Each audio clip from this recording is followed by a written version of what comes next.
Zap Crypto, c'est tous les jours, toute l'actu crypto au même endroit. Bienvenue chez vous les zappeurs et zappeuses. On commence par ce chiffre, Pauline Armandet, le Bitcoin qui dépasse désormais la capitalisation d'Amazon. Oui, avec une capitalisation de plus de 2470 milliards de dollars, le Bitcoin est donc devenu le 7e actif le plus valorisé au monde, selon le site marketcap.com. Et donc, du coup, sa valorisation, elle se situe entre celle de l'argent, enfin l'actif argent, et donc celle d'Amazon. Et ce qui est intéressant de noter, c'est que la capitalisation du Bitcoin, elle a quand même doublé en l'espace de seulement un an. Voilà, entre octobre 2024 et octobre 2025, on a quand même une progression qui est assez immense de la valeur de la reine des crypto-monnaies. Oui, ça c'est très intéressant. Il faut dire qu'on a eu une année, début d'année, 10 premiers mois complètement fou dans ce domaine. Meilleur produit qui nous dit cette petite poussée du BTC est due au transfert automatique mensuel du Bitcoin vers BTC et au nouveau portefeuille. Alors il y a ça, mais historiquement parlant aussi, pourquoi sur septembre on est plutôt sur un mois de merde. Mais c'est pas valable que sur la crypto, hein. En bourse, c'est un peu pareil aussi. C'est un mois de merde parce qu'en fait, il y a des clôtures comptables, il y a des prises de profit qui sont faites, voilà, il y a des rotations de capitaux qui sont faites. Mais déjà, juste d'un point de vue structurel, au niveau du fonctionnement des entreprises et de l'investissement de manière générale. Donc ça, on le comprend. Voilà, c'est tout. Donc oui, en fait, en général, septembre, il y a des prises de profit parce que juillet, août, etc., il y a des augmentations qui sont effectuées sur les alts et sur le marché. Il y a des prises de profit qui sont faites et en général, ces prises de profit sont prises sur le BTC. C'est pour ça qu'on a un regain en fait de dominance. Voilà, c'est pour ça. Après, voilà, est-ce que ça va continuer comme ça? Est-ce qu'on va avoir une continuation de la tendance? Moi, je vois pas pourquoi aujourd'hui le marché s'arrêterait comme ça à l'heure actuelle. Et en général, septembre, ceux qui achètent le dip, je vous invite à regarder un petit peu les performances sur les cycles d'avant. Ceux qui achètent le dip sur les alts font des bangers en termes de performance. Voilà. Faut accepter d'acheter des moments où là, vous verrez que la plupart des gens vous diront c'est de la merde, faut pas acheter. Si on a un Ether qui descend à 3300 et une dominance du Bitcoin qui monte à 74%, vous verrez qu'il y a tout le monde vous dira que ça sera le bear market.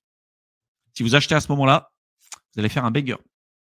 Hier s'est trouvé être la deuxième plus grosse journée d'inflow de l'histoire sur les ETF Bitcoin, 1,2 milliard dans la journée. Il faut bien comprendre que c'est pas BlackRock qui achète, hein. Certains vous disent ça. Déjà, vous pouvez faire direct un joli... sur ceux qui disent ça ne comprennent rien, donc en fait, vous pouvez faire un joli ménage dans votre fil Twitter si jamais vous voyez des gens dire ça. Ce sont des clients de BlackRock qui achètent, et BlackRock n'a que la gestion de cet ETF et Coinbase en a la custody. Il faut savoir ici que donc du coup dedans vous avez des gros investisseurs, vous avez des institutions, vous avez qui achètent l'ETF, j'entends, on avait vu le panel, on a le panel tous les trimestres à peu près. Globalement, c'est moitié institution et moitié gros trader. Et on s'était rendu compte qu'il y avait pas mal de gens quand même qui n'étaient pas sous un advisor, c'est-à-dire qui n'ont pas de conseiller financier qui achetaient des ETF, donc il y a du retail là-dedans. Donc c'est pour ça que je dis éventuellement le début d'une FOMO, parce que post-ATH, à 24 heures de l'ATH, on a eu la meilleure journée d'inflow, donc le début d'une FOMO, c'est-à-dire ah merde, j'ai loupé le train, Bitcoin fait un ATH, j'achète, parce que sinon, parce que ça va higher. Et quand le marché se décale dans ce type de sentiment, c'est le genre de moment génial où les paraboles peuvent arriver. Regardez ce qu'a dit tout récemment Larry Fink, le président, le PDG de BlackRock, la plus grande société de gestion d'actifs au monde. BlackRock, on parle d'une société qui gère plus de 10 000 milliards de dollars d'actifs. Donc, quand Larry Fink parle, il y a toute la planète finance qui l'écoute attentivement.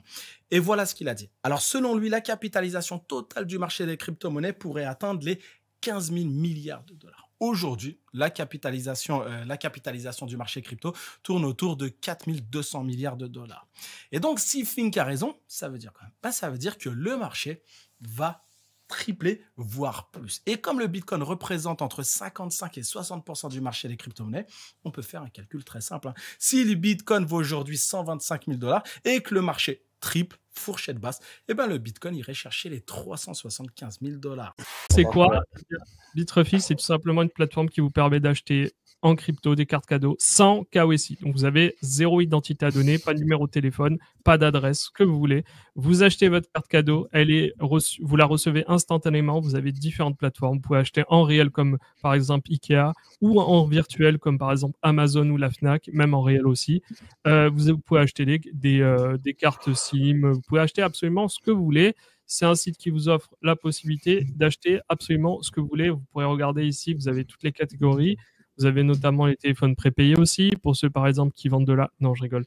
Vous avez aussi pour les accessoires pour les enfants, le sport et planeur, santé et beauté, etc., divertissement. Vous pouvez payer votre voyage directement avec des cartes cadeaux.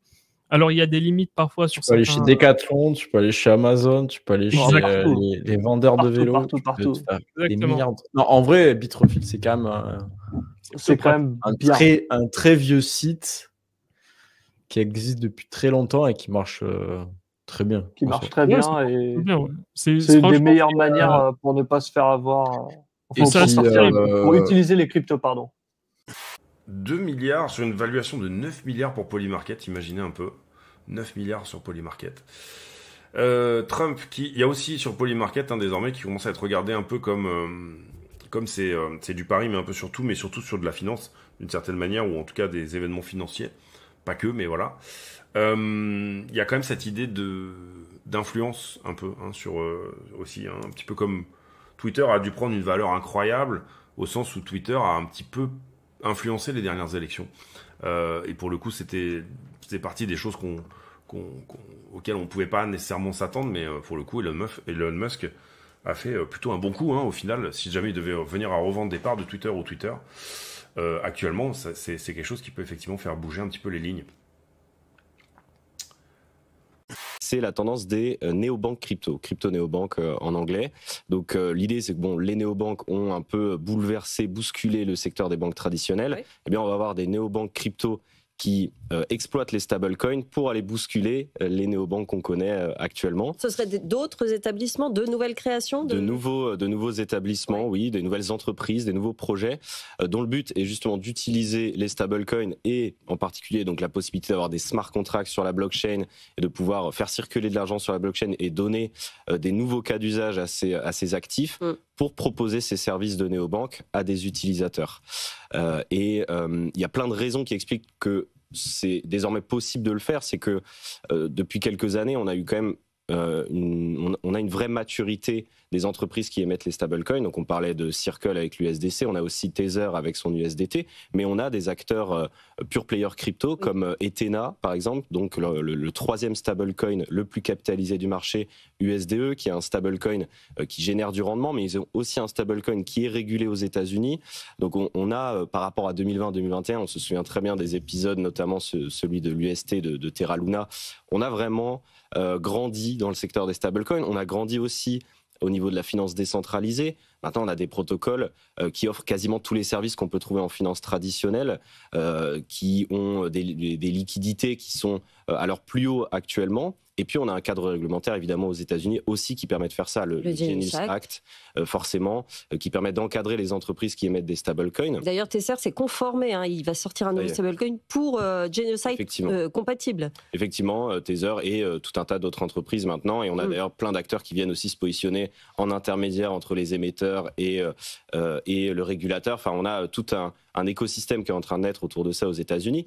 Et donc, avec tous les ingrédients qu'on a, avec cet intérêt pour les stablecoins, on arrive à ce stade où il y a des entreprises qui veulent proposer ces services de néobanques. Et alors, je pourrais en citer quelques-unes, je vais en citer une en particulier parce que l'exemple est assez intéressant, notamment parce que c'est une entreprise qui est soutenue par Tether, enfin indirectement par Tether, par l'écosystème, on va dire, de Tether. Ça s'appelle Plasma. Plasma, en fait, est soutenu par Paolo Ardoino, le CEO de Tether, et par Bitfinex, qui est une entreprise très proche. Et Plasma, c'est une blockchain dont le but est uniquement de se spécialiser sur les stablecoins avec un focus évidemment sur l'USDT, donc notamment le fait que tous les transferts, tous les paiements en USDT ne coûtent aucun frais pour les utilisateurs. Ouais. Les taux d'intérêt sont au plus haut depuis 10 ans, les prix de l'immobilier stagnent, la tension locative explose dans toutes les grandes villes et pourtant, pendant mes vacances, j'ai pris une grande décision. En 2026, j'achète un bien immobilier. Suis-je folle ou visionnaire ? Je ne suis pas la seule dans ce cas. En ce moment, environ un quart des Français ont le même projet que moi et peut-être que vous aussi. Comme eux ou comme vous, je regarde les prix, je m'intéresse aux taux d'intérêt, je passe mes journées sur le Bon Coin et Se Loger, j'analyse l'offre, je dévore la presse spécialisée, mais ce que je vois n'est pas franchement encourageant. Comme les transactions ont fortement ralenti depuis 2 ans, les prix ont reculé, mais ils restent élevés et la baisse s'est stabilisée depuis le printemps. Enfin, le marché locatif croule sous les demandes, l'offre est limitée et le secteur du neuf est toujours sinistré. Et si en plus je compare les performances de l'immobilier à celles des marchés financiers, je me pose plusieurs questions.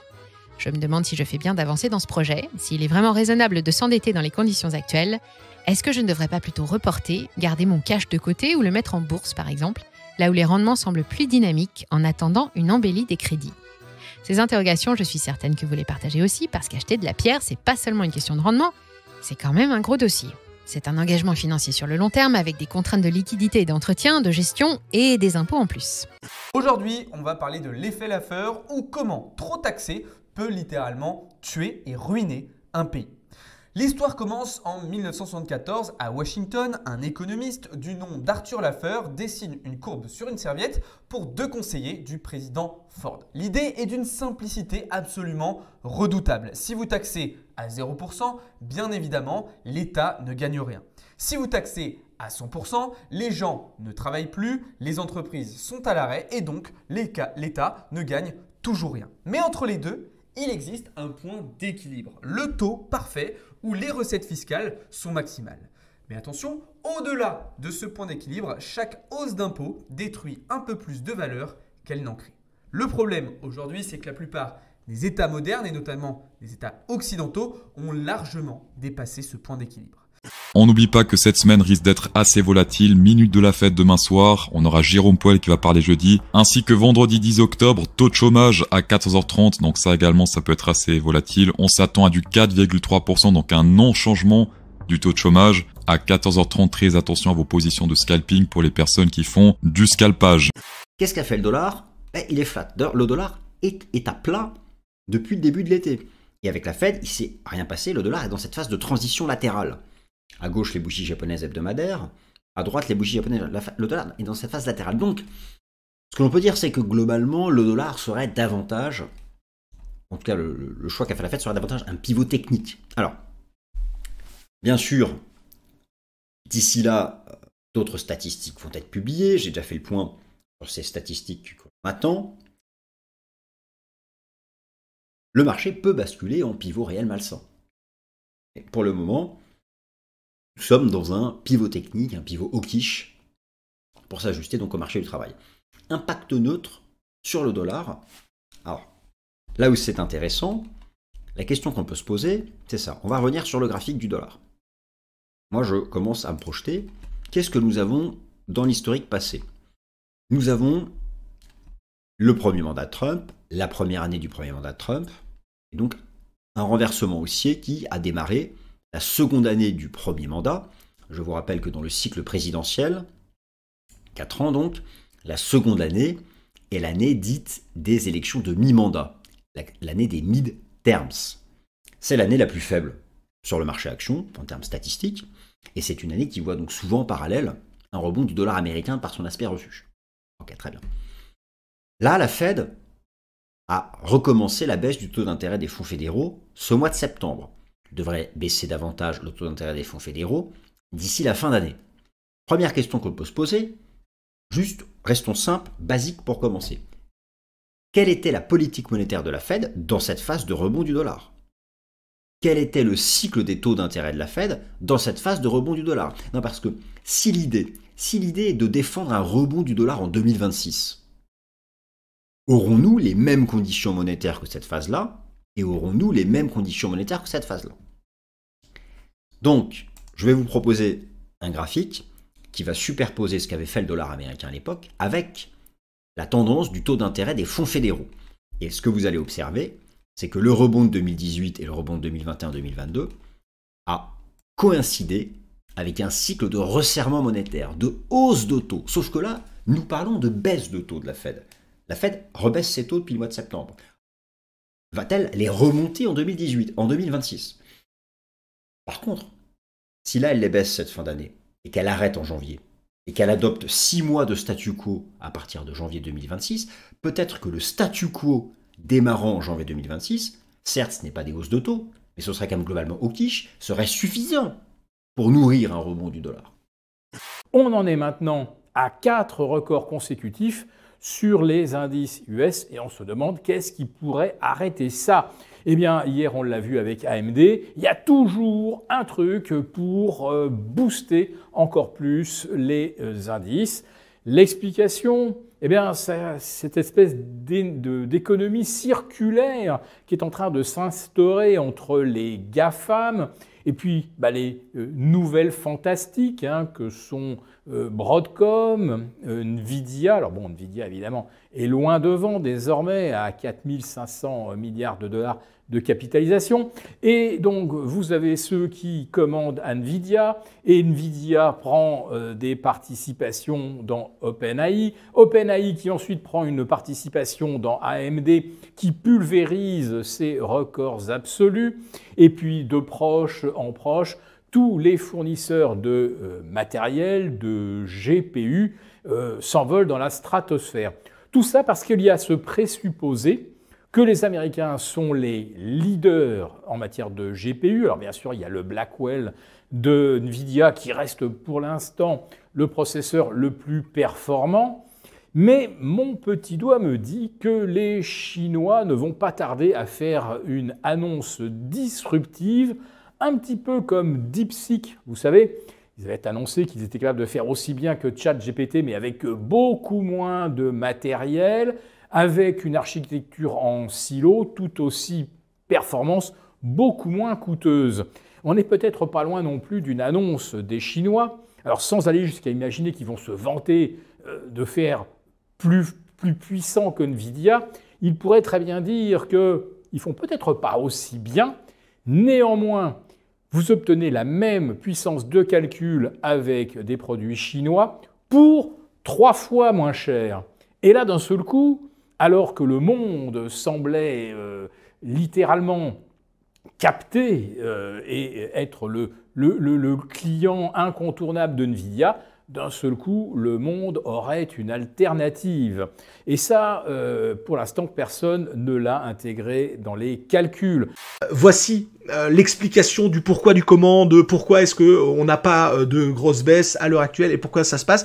Donc c'est ce que je vous disais, hein. Regardez, donc là on a vraiment la courbe du Bitcoin avec le passage à 126 000 et hier hein, l'ATH qui s'est fait. Et regardez derrière, donc vous avez ici ces zones. Alors en gros pour vous expliquer très simplement, plus vous allez vers le bleu et le bleu foncé, moins vous avez d'ordre d'achat, et plus au contraire vous allez vers du jaune, voire même du rouge, plus vous avez des ordres importants. Et en fait, sur le graphe, on remarque qu'il y a vraiment 2 zones distinctes.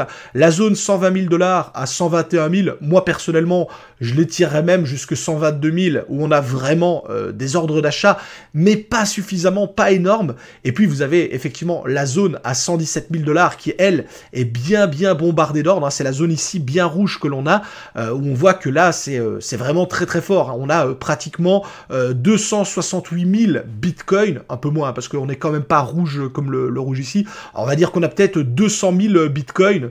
Vous voyez, ils disent 190 000. Donc, vous voyez, 190 000 BTC. Moi, j'étais à 200 000, à 117 000 $ d'achat. Donc, si on veut passer au travers, il faudra vraiment de la vente massive. Hein. Donc, c'est pour ça que je parlais du fait d'avoir des ETF ou autres. Donc, c'est vrai que pour les personnes qui seraient intéressées de re-rentrer sur le marché, hein, par exemple des personnes qui auraient vendu à 125, 126 et qui voudraient re-rentrer sur le marché, la première zone d'achat, effectivement, c'est la zone 120 000 à 122 000 $. Donc ça, c'est vraiment un premier achat pour tenter de re-rentrer si on n'a pas une grosse correction. Et si jamais, effectivement, vous voulez jouer une correction plus importante, on voit bien que la zone des 117 000 $ est extrêmement intéressante. Donc vous vous mettez idéalement à 117 500 $ ou à 117 100 $. Vous devriez normalement être fill si on tombe sur cette zone. Et encore une fois, c'est ça qui est très rassurant, c'est de voir que notre ancienne résistance qui était très complexe à passer, on a buté longtemps sur la zone des 117 000 $, est devenue à l'heure actuelle un énorme support sur lequel on peut s'appuyer pour tenter de rebondir et d'aller chercher plus haut. Donc nous, on se retrouve dans quoi? Premièrement, dans un top qui devrait arriver tout bientôt. D'accord? Alors, ce que j'ai vu qu'il y avait sur Internet, donc la communauté sur Discord, hein, vous le savez, hein, envie de vous montrer quand même un Discord ici. La communauté sur Discord ici, m'a dit récemment, CMA, il y a aussi la possibilité que le cycle ne se répète pas comme, ça fait 15 ans en fait, depuis 2010 que le BTC s'exprime, avec un top après 3 ans, et puis un crash d'1 an, et puis un top de 3 ans, puis un crash d'1 an. Et le top se fait régulièrement, voire tout le temps, à vérifier, mais de mémoire d'homme, on fait tout le temps le top vers novembre, décembre de la fin de la troisième année d'un bull run. Et voilà, pourquoi est-ce que ça ne se répéterait pas? Par exemple, ici, le top de 2021 a été fait en novembre d'année 2021. Ici, le top de l'année 2017 s'est fait en décembre d'année 2017. Et vous pouvez remonter et vérifier, pour le moment, tous les tops se font après ce fameux cycle des une année de crash, 3 ans de top. Et ce qu'on m'a dit, c'est CMA, attention, cette fois-ci, on pourrait par exemple connaître une année de 2026 que toi, tu attends Bear, parce que moi, je répète finalement les cycles que je connais depuis 15 ans, et j'ai pas envie de trouver et de jouer l'exception. Vous voyez, vous allez voir, cette fois-ci, ça va être complètement différent. J'attends que le BTC me prouve que ce soit différent, que le cycle soit différent, et que le top se fasse à un autre moment, et que les bottoms se fassent également à un autre moment. Parce que rebelote, la même chose pour les bottoms. Bottom s'est fait ici en novembre 2022, et bottom ici s'est fait en décembre 2018. Donc c'est toujours en hiver les bottoms, vous voyez, et après un an, pile poil quasiment, par rapport au top précédent. Donc moi je répète la même pattern, j'ai pas de raison de la changer. Maintenant on m'a dit, attention CMA, tu verras, c'est possible que... Alors, des théories, d'accord, que je n'ai pas retenues, mais il y a des théories qui sont avancées, comme quoi cette fois-ci, en fait, le cycle haussier sera plus long, il va s'étendre même sur 2026. Pourquoi pas, d'accord? Malgré tout, si vous me regardez avec moi, vous savez que moi, je pars sur cycle, et le cycle jusqu'à temps qu'il ne soit pas prouvé, qu'il ne se répète pas, je ne vais pas changer, d'accord? Je ne vais pas jouer finalement un peu... comme au loto en me disant cette fois-ci vous allez voir ça va être différent. Non, on va jouer ce qu'on sait et le jour où il montre qu'il est différent, on saura que pour les prochains cycles, on pourra le jouer différemment. Mais pour le moment, c'est toujours la même chose. Donc, le top devrait arriver là maintenant, incessamment sous peu. Selon le graphique des short-term holders, rentrer maintenant, c'est rentrer en retard. Par contre, selon ce graphique des supports turquoise, on est toujours totalement early puisque durant ce bull market, les zones idéales pour recharger, c'était dans ce support turquoise ou même en dessous, comme ici par exemple dans cette zone rouge, ou bien pour l'instant dans cette zone tout ce qui est sous les 114 000 $, et même aujourd'hui tout ce qui est sous les 123 000 $. C'est un truc de taré. Faut-il plus faire confiance à ce support turquoise ou bien au short-term holder? Pour résumer, durant tout ce bull market, le support turquoise a super bien fonctionné. Par contre, on sait pas ce que ça fait dans le passé. D'accord, on peut pas trop savoir. Alors que les short-term holders, c'est un truc qui fonctionne littéralement tout le temps. En bull market, en bear market, durant chaque bull market et durant chaque bear market, on a des données qui sont présentes depuis 2013, même 2012, et plutôt satisfait en tout cas pour l'instant des zones de recharge. Je sais pas si vous voyez cette zone grise de résistance, en quelque sorte sur le graphique avec les vagues vertes. Souvent quand on la teste, les zones un petit peu dangereuses, donc TP recommandé, ici on peut le voir, on a fait un TP, après on a rangé pas mal. Ici on a fait un TP, on a rangé pas mal. Ici on a TP, on a rangé un petit peu.